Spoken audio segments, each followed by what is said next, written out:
Bonsoir à toutes et à tous. Au sommaire de cette édition, la tournée gouvernementale annoncée par le gouvernement sur la cherté de la vie et les mesures d'atténuation prises à cet effet a effectivement démarré hier. Vous suivrez dans ce journal un compte rendu des étapes d'Abomey-Calavi et de Soava. Quelle analyse peut-on faire de cette tournée gouvernementale qui met plutôt un terme à la désinformation sur la cherté de la vie? Certains confrères se sont prononcés. Vous suivrez leurs propos dans ce journal. Hors de nos frontières, le Cameroun, 14e producteur de pétrole en Afrique, se lance dans la production de minerais. Une convention a été signée avec une entreprise chinoise. Voilà pour le sommaire. Le développement, c'est maintenant.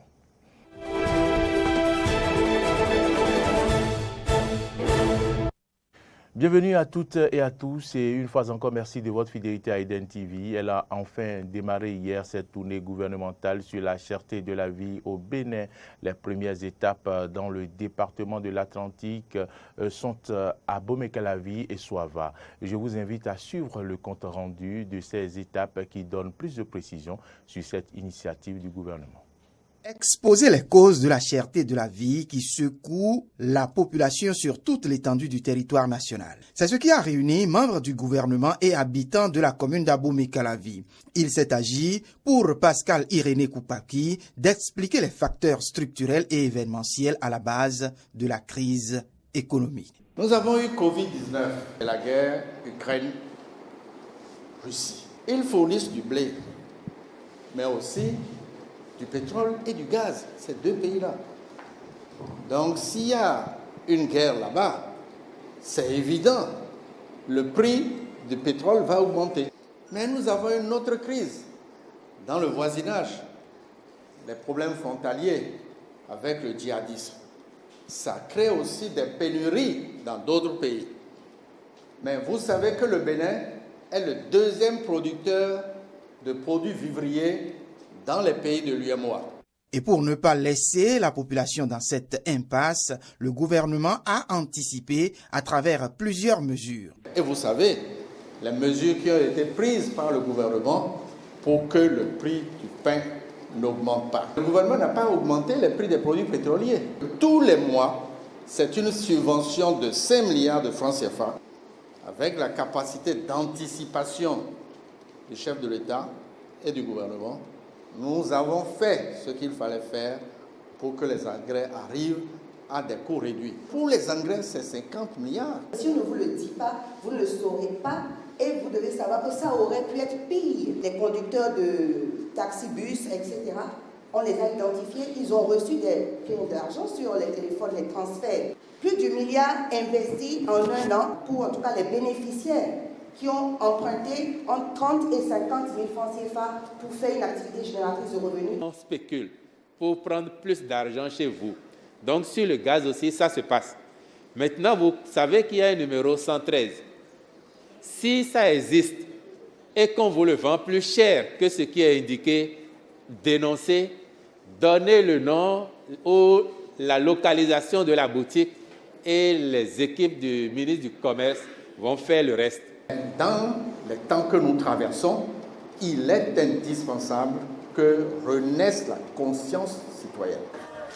Après Abomey-Calavi, c'est Soava qui, à son tour, a accueilli les membres de la délégation du gouvernement. Les populations n'ont de cesse de réitérer leur reconnaissance infinie au chef de l'État et l'encouragent vivement à ne point s'arrêter en si bon chemin. Après ce passage de la délégation ministérielle dans les communes, il ressort un constat. La population est désormais informée des réalités économiques actuelles de leur société. Et puis, il faut dire que les personnes qui ont participé à ces échanges se sont prononcées sur le bien fondé de cette tournée gouvernementale concernant la cherté de la vie. On les écoute. Il y a des actions que le gouvernement menait déjà contre la cherté de la vie. qu'on apprenait par les canaux de la presse et tout le reste. Maintenant qu'il y a une tournée, ça permet aux populations à la base d'être vraiment éclairées. Et cette tournée vient à point parce qu'elle nous permet de pouvoir avoir tous les éléments pour retourner à nos bases et mieux expliquer. J'ai mieux compris toutes les stratégies que le gouvernement béninois met en place. Nous savions déjà que la crise, elle est mondiale, mais nous n'avions vraiment pas pris en compte les stratégies que le gouvernement menait pour que la vie soit plus facile pour nous. Aujourd'hui, j'ai beaucoup plus d'arguments, beaucoup plus de données pour expliquer aux gens autour de moi que non, ce n'est pas le gouvernement de Patrice Talon qui fixe les prix, qui élève le coût sur les denrées alimentaires, mais c'est une difficulté qui s'impose à tout le monde entier et que lui, il fait de son mieux pour que la vie soit plus légère. La démarche gouvernementale est salutaire. Et là, je viens d'entendre un certain nombre de mesures qui ont été prises dont nous-mêmes, autorités locales, nous ne tenions pas au courant. Et je voudrais saluer la détermination du chef de l'État à accompagner véritablement cette population à la base. Parce que les mesures qui ont été prises viennent soulager la peine de nos populations. Nous implorons l'indulgence effective de nos commerçants ou de nos dames de marché. Nous leur demandons de cesser la surenchère parce que le chef de l'État a déjà rapporté un coup de main. Restons dans le même registre pour dire que l'initiative qu'a pris bien sûr le gouvernement vise également à mettre un terme à la désinformation sur la cherté de la vie, comme l'a affirmé le porte-parole du gouvernement. André Dossa et Nazer Vigou, tous deux journalistes politiques, apprécient différemment cette affirmation. Ils sont au micro de Clémence Tonoucoin. Suivez. Je crois que les circonstances ont obligé le gouvernement à briser certains de ses principes, à peut-être jeter un petit regard dans le rétroviseur pour emprunter certaines méthodes, entre guillemets, yaïstes. D'où une tournée gouvernementale. Moi-même, personnellement, je ne sais pas trop, ça me paraît bizarre, parce que ça ne ressemble pas à la rupture. Mais quand même, je crois que c'est quand même important de porter l'information aux citoyens, d'expliquer aux citoyens pourquoi nous vivons difficilement, pourquoi c'est compliqué aujourd'hui, pourquoi avec le même budget, peut-être qu'il y a environ 6 mois, ce qu'on pouvait faire avec, je ne sais pas, avec 1000 francs, qu'il ne soit plus possible de le faire aujourd'hui. Pourquoi, alors que nous espérions tous que après la Covid, il y a une relance de l'économie au plan mondial et notamment au Bénin. Et on voyait des perspectives heureuses. Pourquoi ces perspectives, tout à coup, brusquement, sont devenues compliquées? Cela peut être prélude des mesures que le gouvernement envisage prendre, je ne sais pas. Mais oui, on viendra vers nous expliquer ce qui se passe. Mais après, qu'est-ce que ça va donner? Je ne sais pas. J'espère que le message sera assez audible auprès des citoyens. Parce que aussi ça permet au gouvernement de montrer que je ne vous ai pas oublié, je suis là. Donc se déplacer vers les citoyens, c'est vrai, ça implique des dépenses. D'accord? Mais quoi qu'on dise, le gouvernement est un gouvernement élu, un président est élu pour travailler. Et l'Assemblée nationale est là pour lui mettre les moyens à disposition. Moi, je ne veux pas trop souscrire à cette petite polémique autour du coût de la tournée, etc. Et je ne pense pas qu'il commettrait l'erreur de trop dépenser pour une telle activité.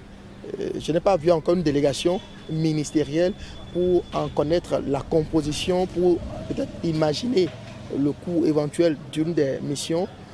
Mais je sais que c'est un président qui plutôt est de nature à empêcher la gabegie, qu'on s'amuse trop avec l'argent public. Cette initiative n'est pas opportune. Cette tournée n'est pas opportune parce que la population n'a pas besoin de ça. Vous dites que vous avez des mesures, vous avez déployé des mesures pour atténuer la situation, alors qu'on ne constate rien sur le terrain. Est-ce que c'est en faisant cette tournée pour aller expliquer à la population qui est en train de tirer le diable à la queue, et est-ce que cette tournée-là va permettre aux prix qui sont en train de grimper, ceux qui sont en train de grimper sur le terrain, de diminuer? Je ne crois pas ça. Donc, je crois que c'est une tournée un peu inopportune, qui d'ailleurs ne sera pas sans conséquence sur le trésor public, parce que ceux qui seront en tournée, ce sont des frais. Ils auront les frais de déplacement, ils auront les frais de mission. Et la population qu'on invite à venir les écouter, vous allez les voir. Tout à l'heure, j'ai appris certains échos. On a ramassé les étudiants pour faire le plein à Calavi. Après, c'est histoire d'argent, il faut les payer 2000 francs. Quelqu'un vient pour dire qu'il faut les payer 1000 francs. Ouais. Tout cela, c'est de l'argent du contribuable. Hors du Bénin, à présent au Nigeria, une jeune étudiante a été lapidée à mort par ses camarades musulmans qui l'accusaient de blasphème contre le prophète Mahomet. L'affaire s'est produite dans l'état de Sokoto où la charia est appliquée avec rigueur. Tout est parti d'un message audio posté dans un groupe WhatsApp. Dans cet audio que la rédaction Aoussa de RFI basée à Lagos a pu écouter, la victime Deborah Samuel réagit à un article partagé par l'un des autres membres. L'article parle du prophète Mahomet. Pour Deborah, le groupe n'a pas vocation à parler de religion et elle tient ensuite des propos jugés offensants à l'égard du prophète, le traitant notamment de voyou. 2 personnes ont été arrêtées et l'école a été fermée pour une durée indéfinie. Des propos qui n'ont pas été appréciés par ses camarades musulmans. Ils ont réussi à sortir de force de la pièce où elle avait été mise en sécurité par les responsables éducatifs. La police a tenté d'intervenir en jetant des gaz lacrymogènes contre les étudiants en colère, mais ces derniers ont riposté avec des pierres et des bâtons. D'après un témoin, la police a fini par abandonner, laissant Deborah aux mains de ses collègues déchaînés, criant « Allah Akbar ». Elle mourra après avoir été fouettée et brûlée vive. Des scènes d'une violence insoutenable qui ont en plus été filmées et diffusées par la suite sur les réseaux sociaux. Je vous l'annonçais en titre, le Cameroun, 14e producteur de pétrole en Afrique, se lance dans la production de minerais. En effet, l'État vient de signer une convention avec le groupe chinois Sinosteel pour exploiter le site de Lobé à Kibri dans le sud du pays. Sur ce site qui s'étend sur 20 km de long, l'objectif est d'extraire puis d'enrichir localement le minerai pour obtenir une teneur en fer de 60%, même si les autorités se félicitent de l'ouverture prochaine de cette première mine du Cameroun. Les opposants dénoncent un manque à gagner pour l'État et les populations riveraines du site. En République démocratique du Congo, l'Organisation mondiale de la santé se dit confiante sur la suite de l'épidémie d'Ebola, dans le nord-ouest du pays. L'épidémie s'est déclarée il y a un peu plus de 2 semaines dans la ville de Mandanga, dans la province de l'Équateur, et a fait 3 morts selon le docteur Mori Keita, responsable de la réponse à l'épidémie à l'OMS sur place. Il n'y a pas eu de nouveaux cas depuis le 4 mai, ce qui est encourageant. Le système d'alerte est en train d'être renforcé dans toutes ces zones afin d'être sûr qu'il n'y ait pas de problème.